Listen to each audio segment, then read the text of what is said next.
Hi, my name is mjaquez, and my topic is steroids are ruining baseball. For many years, baseball has had tremendous problems with athletes using steroids. Baseball has a clear, strict policy that prohibits all athletes from using any sort of steroid or performance-enhancing drug, often shortened and referred to as PEDs. Bud Selig, who is the commissioner of baseball, and former Senator George Mitchell, did an investigation on the use of steroids in baseball, and the report lists all the players who admitted to using or were found guilty of using steroids in their career. This is known as the Mitchell Report. According to the Mitchell Report, over 100 baseball players used steroids, and because of this, not only are their names and legacies forever tainted, but they are ruining the name of baseball as well. There are still many players out in the game today, and even players rising, like Yasiel Puig, who has been a sensation since entering the league in 2012. Players like Chris Davis, who hit 53 home runs in the 2013 season and has a name that is clean. These players are putting on some great performances. Both Puig and Davis have kept their names clean, but the high use of steroids in the past has people making accusations that they are probably using steroids. And because of this, they are performing higher than their peers. And this is exactly how steroids are ruining baseball. An anabolic steroid, by definition, is a group of any synthetic hormones that are derivatives of testosterone that are used medically, especially to promote tissue growth, and are sometimes abused by athletes to increase the size of their muscles and improve endurance. I will briefly cover some information on how steroids work for the understanding of how steroids can affect a user. According to Dan Peterson in his article, How Steroids Work, the way steroids work is by helping muscles grow faster than normal.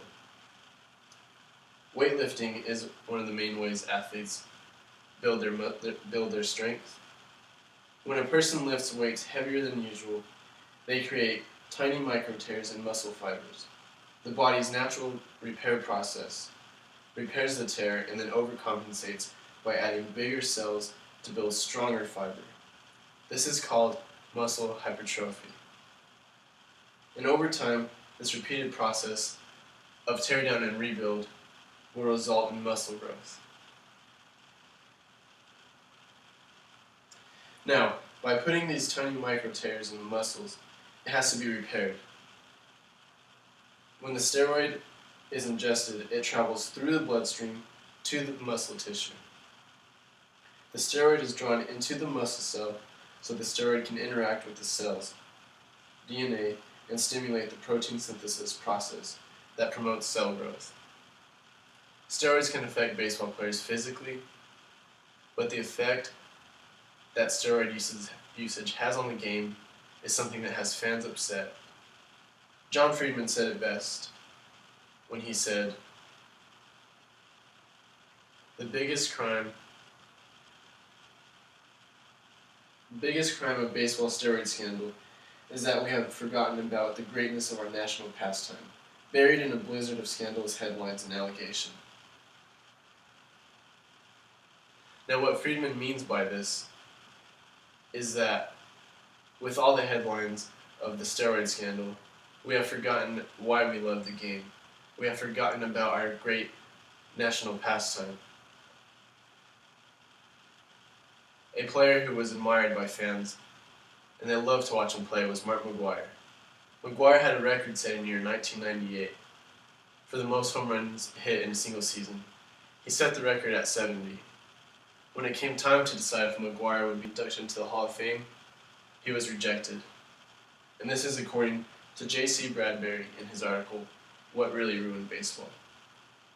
The accomplishments that these players set during their career will hold up, in spite of the fact that they used steroids at some point in their career. Barry Bonds holds one of the most popular records fans keep up with, and that is most career home runs. He holds the record at 762. Bonds also broke McGwire's single-season home run record and set it at 73. These records still stand today. There are also pitching records that have a connection to players guilty of steroid use. And it's not all about home runs, but this is something that baseball lovers pay attention to. Baseball fans love to debate who's the best pitcher, who's the best slugger to have ever played the game, and these are fun debates, but the steroid use has these debates all messed up. If someone was to say, Barry Bonds is the best slugger to have ever played the game, the quick comeback would be, well, he used steroids, so it doesn't count. Hank Aaron is still the best despite the facts. The fact that so many records are tainted and not seen in the eyes of experts as pure angers many baseball lovers. And then, fortunately, the MLB has taken steps to do their best in making sure the players are clean from steroids. Every player on an MLB 40-man roster is tested twice per year for PEDs or stimulants. On the first day of spring training, every player has to submit a urine sample. After that, CDT will collect a total of 1,400 urine samples on random unannounced dates throughout the year. The Joint Drug Agreement also allows for more than 200 urine sample collections on unannounced random dates in the off-season.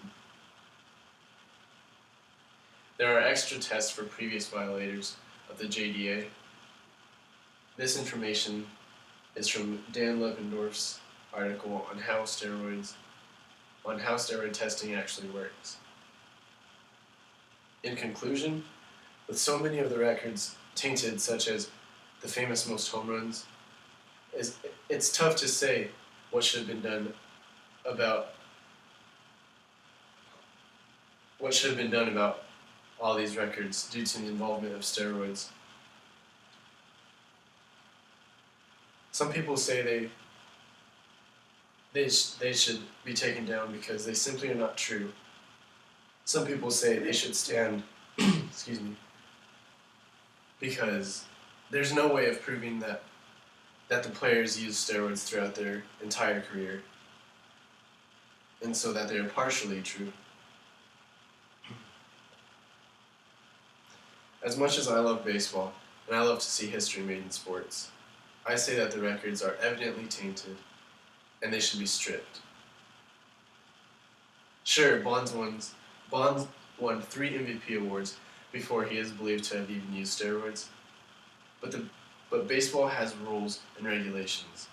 These baseball players are warned time and time again that they are not to use steroids.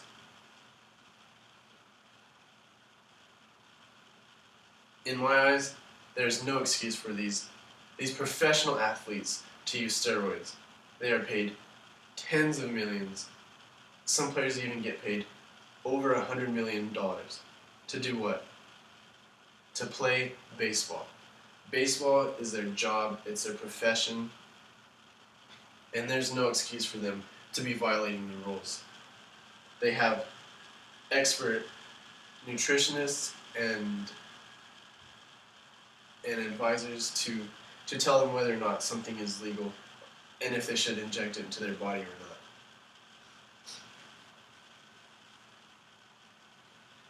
However, to just strip a record from a player, it's not that simple. You can't just strip the record from them and that be the end of it. There's a long process that would have to go along with that. So an alternative would be to let the records remain in the name of the holder, but with an asterisk saying that they used steroids at some point in their career. I hope that this speech has shed light on the issue that I feel so strongly about, and that is that steroids are ruining baseball. Thank you for your time.